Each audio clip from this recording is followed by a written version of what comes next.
Section 3. You will hear a student called Bobby talking to his tutor about the research project. First, you have some time to look at questions 21 to 23.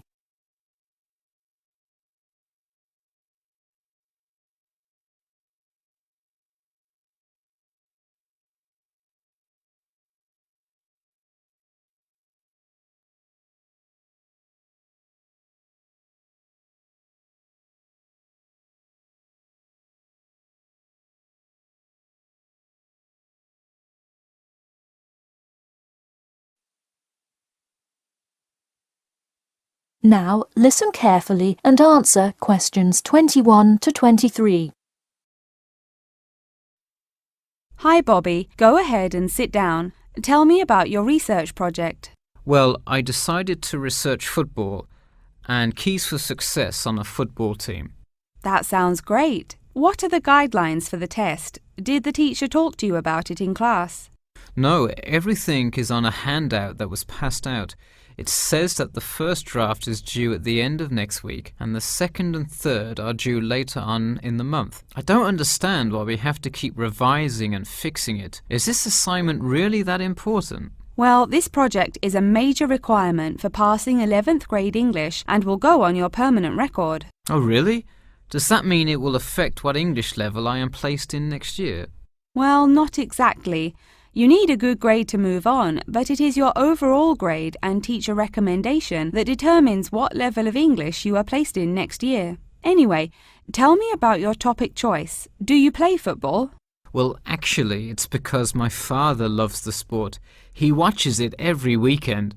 Cool. It's a good idea to report on something you're interested in. You have some time to look at questions 24 to 30.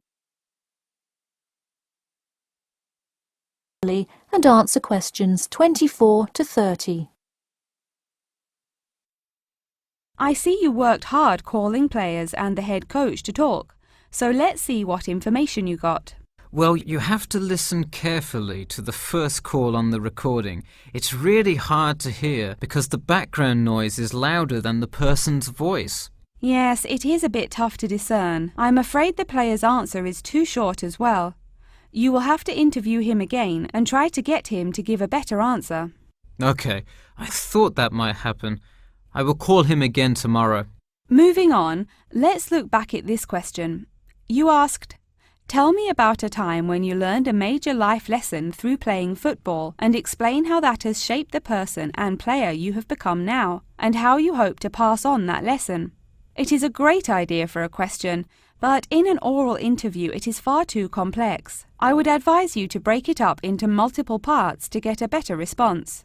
I guess you're right. I wouldn't want to have to provide an answer to a question like that. I will simplify it. I found that when I asked players this question, it took too much time because they were struggling to answer the question completely. In fact, this is the question Joe Billings was answering when the tape ran out. He did tend to ramble on all the questions, didn't he?